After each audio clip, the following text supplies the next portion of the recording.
This video mga boss, bubuuin na nga pala natin tong Raider 150 na binuo natin. So ang ginawa nga pala natin dito mga boss is nirepaint natin yung buong chassis niya. At ito nga pala yung itsura kung paano natin nirepaint. Oh, diba? Napakakintab talaga.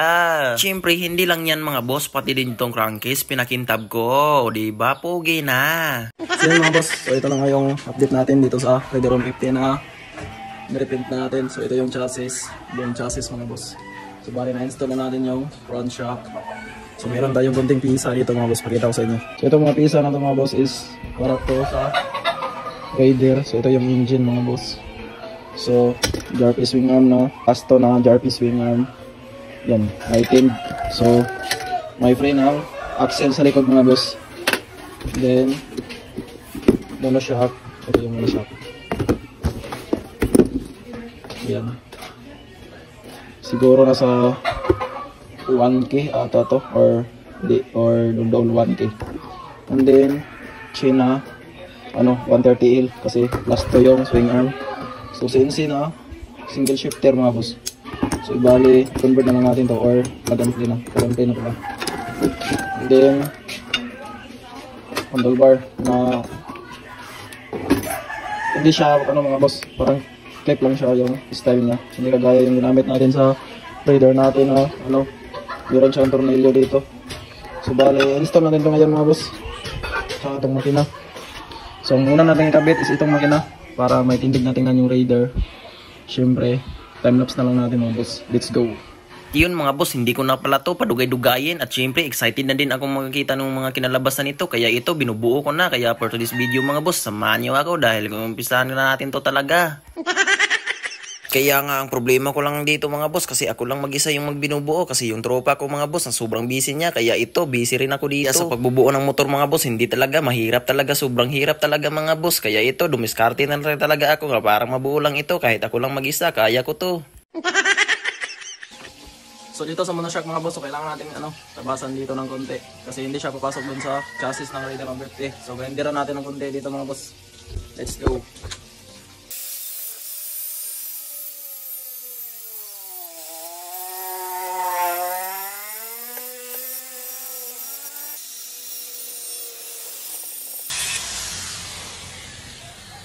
So ito yung sinasabi ko mga boss na hindi siya papasok. So ngayon is, ayan, saktong-sakto. So side by side yung kinuha natin ng grinder mga boss. Kaya sa ditong banda na nga mga boss, dahil nakita nyo naman naswak na nga yung ating rear siya. Kaya agad-agad ko munang ikinabit. Tsaka hindi ko muna yan ihihigpitan kasi mayroon pa tayong babaguhin dyan mamaya. Kaya panuurin nyo lang kung paano ko diniskartehan yan. Pinukpok ko na nga pala yan. Pero saktong pukpok lang, baka malaw thread. Ingat ba? Ingat!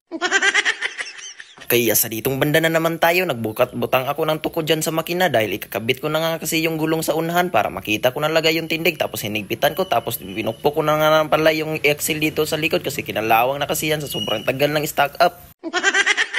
At dahil itaya-taya na nga yung iyang dating axle kaya hindi ko na lang ibinalik. Ang ginagamit ko na yan dyan ay yung dalas sa swing arm na bago. Baka kasi matakdang virus yung ating hub sa likod kaya yun. Siyempre hindi pala yan plug and play kaya naglagay ako na yan ng dalawang washer sa likod. At siyempre bago yung ating swing arm na plasto na JRP kaya bago din yung ating kadena na ilalagay dyan kasi para maganda tingnan siya ba. So bali ayan na yung tindig ng Raider 150 natin mga boss. Tapos yung crankcase, ayan, nandito na nilagay kasi nga is kabit na rin na yun to. So kung mapansin nyo mga boss, parang lubog yung kintab niya kasi nga is tinapuhan ko siya ng basahan na may langis. Kaya ganito.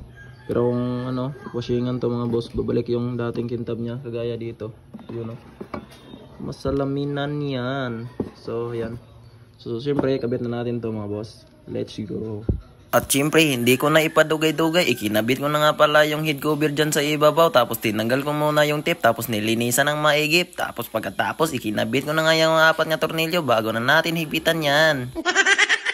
Parang hapit ako nakalimot na higpitan yung tornilyo doon sa likod ng axle. Kaya hinigpitan ko na. Kaya ito na nga pala yung kinalabasan ng Raider. Napakapugi na. Kung nakabantay nyo pala mga boss, nakabit ko na nga pala yung shifter. Tapos hindi ko na videohan. Kaya pasensya na pala sa inyo. At kung napansin nyo medyo malabo na nga yung camera natin mga boss. Kasi nabutan na kasi tayo ng gabi. Kaya baka bukas na lang natin to tatapusin. Kaya after isang gabi mga boss, welcome na naman sa inyo. Kaya bubuuhin na naman natin to ulit. Kaya ito mga boss, ito na nga pala yung itsura ng Raider. Subali nakabit ko na nga pala yung clutch clutch lever dito, pati yung gas tank niya. Kaya tingnan muna natin, meron na pala tong kunting gasolina para matisting na talaga natin mamaya to sound check. Siyempre, hindi na nga pala ako nagpadugay-dugay dito mga boss. Binanatan ko na nga pala tong switch niya kasi nagchat na kasi sa akin yung owner nito mga boss na sana matapos natin tong mabuo ngayong araw. Yung problema lang dito mga boss ay meron tayong kunting problema.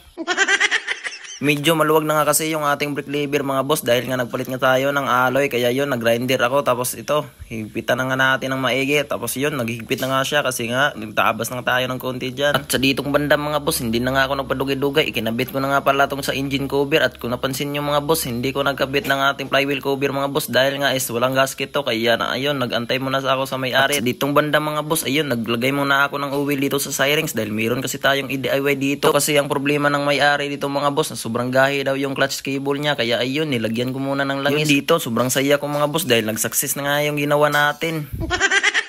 Kaya ito napakahumok na talaga kumutin yung clutch mga boss, parang pit ng bakla. Gago!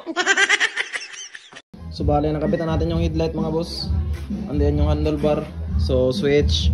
So nakabit na din natin yung mga socket ng wire dito mga boss. So hindi ko na lang na-videoan. So pasensya na din mga boss. So dito mga boss is meron tayong konting nag-DIY. Kung nakita nyo is nagtabas tayo ng konti dito para humigpit talaga ng maigi. And then dito sa akin, clutch cable. So naglagay tayo ng oil, langis para medyo ayan, sobrang gaya kasi kanina mga boss. So ngayon is medyo okay na. So ito yung problema ng may-ari mga boss na sobrang tigas daw. So ngayon is okay na. So dito mga boss kasi nga is naka low rise talaga tayo, low rise na handlebar. So sasayad talaga siya dito. Pero diniskartean natin mga boss. Yan, 0-0 talaga yan pati dito. So wala kasi tayong ibang choice dyan mga boss, kundi ganyan. So medyo nakaangat lang yung brake master tsaka yung clutch lever. Kasi kapag binudungo natin mga boss, sasayad siya dito. So sasayad talaga siya kahit saan mo mga boss. Wala talaga tayong ibang diskarte dyan kundi ipaangat ang konti. So yan, kagaya dito sa itong handlebar kasi natin is mid rise to. Ayan, kung nakita nyo meron siyang tornilyo dito para siyang stock. So nakaangat din to, kaso malayo lang ng konti kasi nga medyo mataas to. So may low rise lang to. And then ito yung pinaka low na talaga mga boss, sobrang baba, kaya nga sasayad na siya dito. So yung cover dito mga boss, kung napansin nyo walang cover kasi nga nandun ba sa may-ari. So bali hatid niya sa atin ngayon, tapos magkabit tayo ng decals. So balikan ko na lang kayo mga boss kapag ano na talaga, mabuo na talaga to. Let's go! Yun mga boss, hindi na talaga nagdugay, dumating na talaga agad yung owner nitong motor na to. Kaya ayan, nakabitan nga pala natin ng decals mga boss. Tapos hindi na nga pala tayo nakabidyo doon sa pagkabit ng decals. Pero okay naman yung decals natin mga boss, kahit mamurahan yung decals ni tropa, pero napaganda naman yung kinalabasan. Siyempre nagpicture muna kami dalawa dito mga boss para daw dili na ako makalimutan yung kanyang motor na napakapugi. Siyempre tapos na nga natin na build yung motor ni tropa, kaya yun umuwi na nga sila. At yun yung dalawang kasama niya mga boss, sila yung pinadala ng lumang swing arm niya. Kaya yun, umuwi na nga sila mga boss. Kaya salamat sa nga pala sa panonood yung mga boss. Siyempre bago nga pala matapos yung ating video, bigyan muna natin sa kaprasong montage.